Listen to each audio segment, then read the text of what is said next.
Agora vamos falar sobre a política fiscal. A política fiscal, ela justamente vai ser a política de gastos do setor público e os impostos cobrados da população e das empresas. Isso justamente vai ter que ter um equilíbrio, né? Um equilíbrio justamente entre a arrecadação tributária realizada pelo governo e as despesas deste mesmo governo. Tudo isso com os objetivos macroeconômicos e sociais que a gente viu no começo, referentes à atuação das políticas econômicas, né? Vamos ter alguns exemplos de modificação na carga tributária. O governo, ao modificar a carga tributária dos consumidores, ele vai influenciar também a sua renda disponível. Aqui a gente está tendo um exemplo de aumento na carga tributária dos consumidores.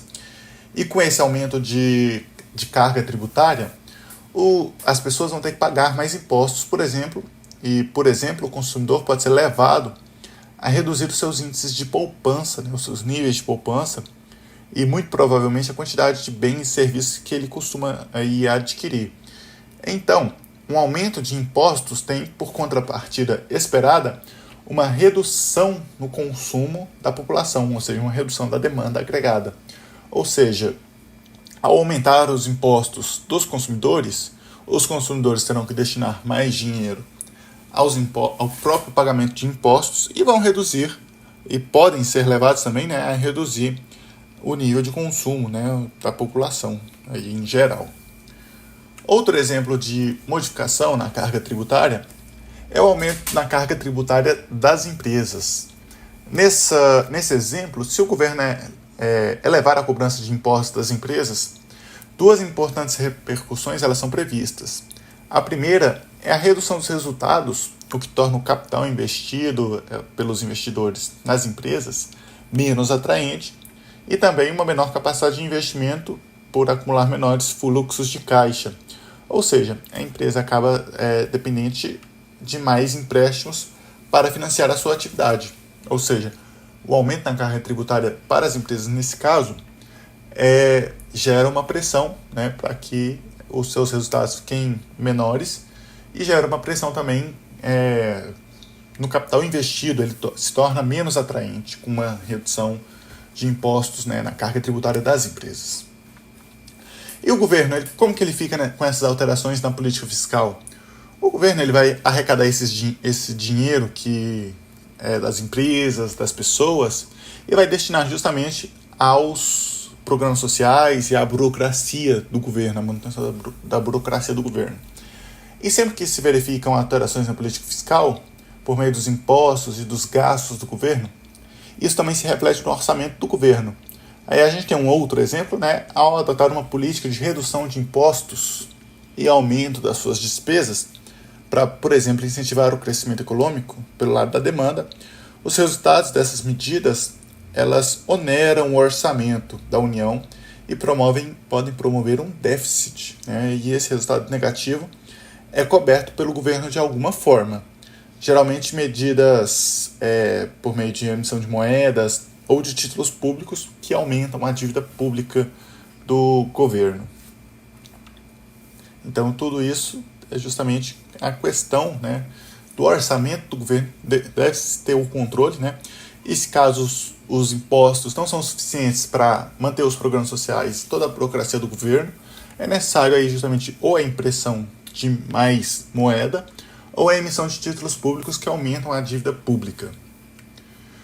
O orçamento fiscal do governo ele é basicamente composto de receitas tributárias, né, que são determinadas pelos diversos impostos e taxas cobrados pelos agentes econômicos, como o imposto de renda, a contribuição para fins sociais, o imposto sobre circulação de mercadorias e serviços, dentre outros vários impostos aí que existem.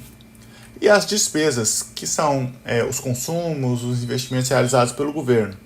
E ocorrendo um déficit desse orçamento, ou seja, um volume de gasto superior às receitas de impostos nesse período, essa necessidade ela justamente deve ser coberta por novas emissões monetárias e de títulos públicos, de maneira a promover um equilíbrio desse orçamento, né?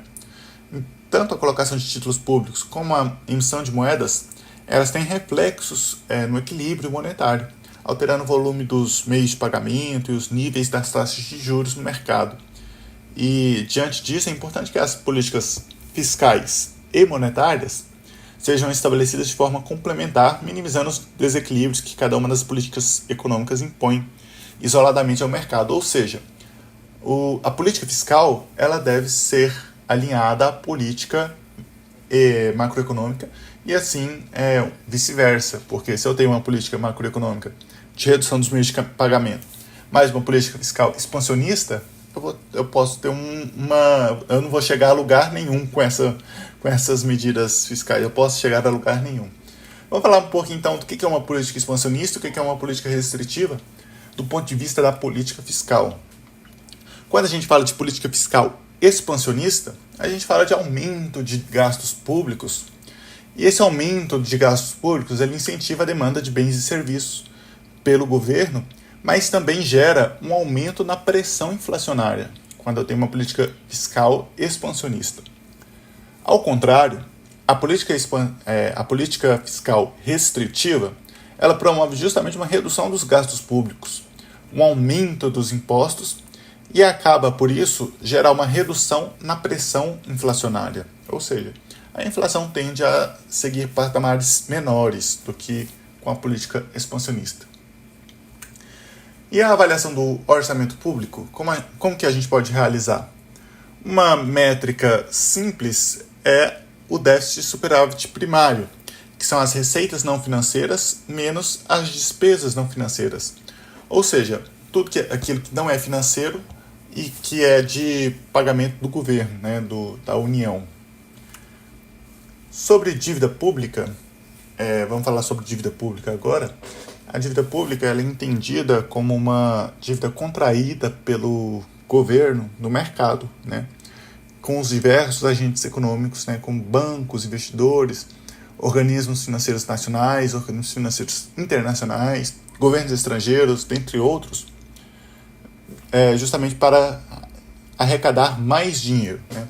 A formação da dívida pública ela pode ser explicada pelos seguintes objetivos: antecipar receitas de impostos para financiar seus gastos maiores, financiar investimentos sociais, em infraestrutura, acumular divisas estrangeiras, ou seja, moeda estrangeira, executar a política econômica, controlando os níveis de atividade e de liquidez do sistema, dentre outros objetivos, né?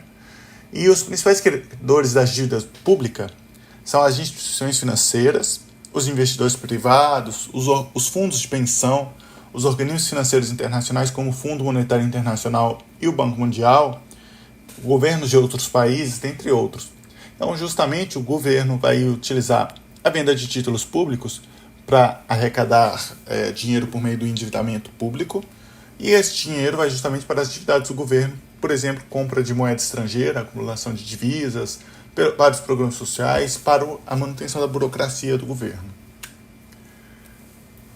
Ainda sobre dívida, nós podemos falar de duas modalidades de dívida. Nós temos a dívida interna e a dívida externa. A dívida interna ela pode ser entendida como os débitos do governo com os credores residentes no próprio país. E a dívida externa, a gente pode entender ela como os débitos do país com os residentes externos ao país. E detalhando sobre essa dívida externa, eles são justamente os débitos do governo e de outros agentes econômicos com os residentes externos ao país. Vamos detalhar um pouquinho sobre a dívida interna. Dívida interna é toda a dívida emitida pelo Tesouro Nacional em moeda nacional, ou seja, em reais, no nosso caso aqui no Brasil, e a dívida pública, e essa é a dívida pública mobiliária federal, que é pela sigla DMPF. Sobre a dívida externa, nós temos a dívida externa bruta. Essa dívida externa bruta, ela não abate o valor das reservas em moeda estrangeira. Ou seja, o Brasil, por exemplo, tem uma reserva estrangeira relativamente grande. Com isso, ele tem uma dívida externa bruta, né? E a dívida externa líquida do Brasil, ele vai abater, por exemplo, o valor dessas reservas em moeda estrangeira. No caso do Brasil, nós não temos uma dívida externa líquida positiva, nós temos uma dívida externa líquida negativa. O que isso quer dizer?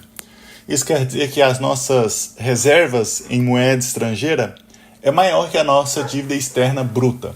Ou seja, no caso do Brasil, nós somos um credor internacional. Nós temos os outros países, né, os outros entes internacionais devem para a gente. E, diferentemente do caso de outros países que têm uma dívida externa líquida positiva, ou seja, mesmo com as reservas em moeda estrangeira, ele ainda tem um débito internacional, né? Sobre dívida externa, aqui nós temos alguns valores da dívida externa líquida do Brasil. Justamente é isso que eu tinha comentado com vocês, que a nossa dívida externa ela é negativa. Mesmo a gente tendo uma dívida externa bruta de em torno de 330 milhões de dólares, né, 330 bilhões de dólares, nossa dívida externa líquida, após abater as nossas reservas internacionais, é em torno de 36 bilhões negativos, ou seja, nós temos uma reserva externa maior que a nossa dívida externa bruta. Então, nós estamos com uma dívida externa aí, líquida negativa, e isso é muito bom para o país, né? Essa extração, inclusive, ocorreu no dia 28 de dezembro de 2023. Vamos continuar falando sobre dívida pública? Agora vamos falar um pouquinho sobre como é avaliada a dívida pública de um país. Eu trouxe aqui basicamente 3 métricas para a avaliação da dívida pública.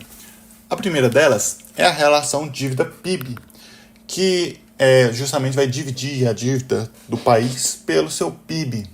No caso do Brasil, em outubro de 2023, nós estávamos com uma dívida PIB de 74,7%. Quer dizer que tudo que o país gerou de riqueza,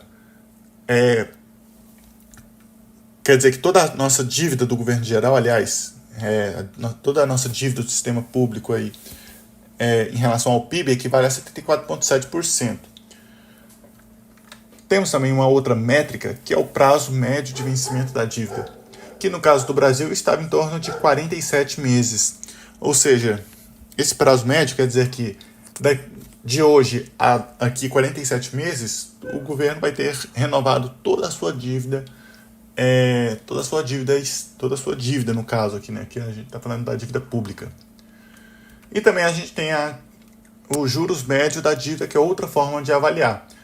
A relação dívida-PIB avalia o tamanho da dívida, o prazo médio de vencimento avalia o prazo que essa dívida tem, e os juros médio avalia justamente o custo dessa dívida.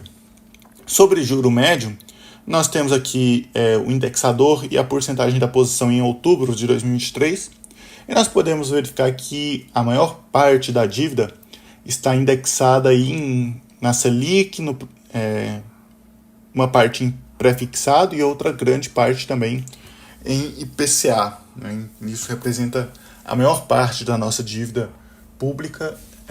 Estão basicamente nesses 3 indexadores, né? No caso, o pré-fixado, tem que verificar quais são as taxas desses títulos pré-fixados, a taxa média desse pré-fixado.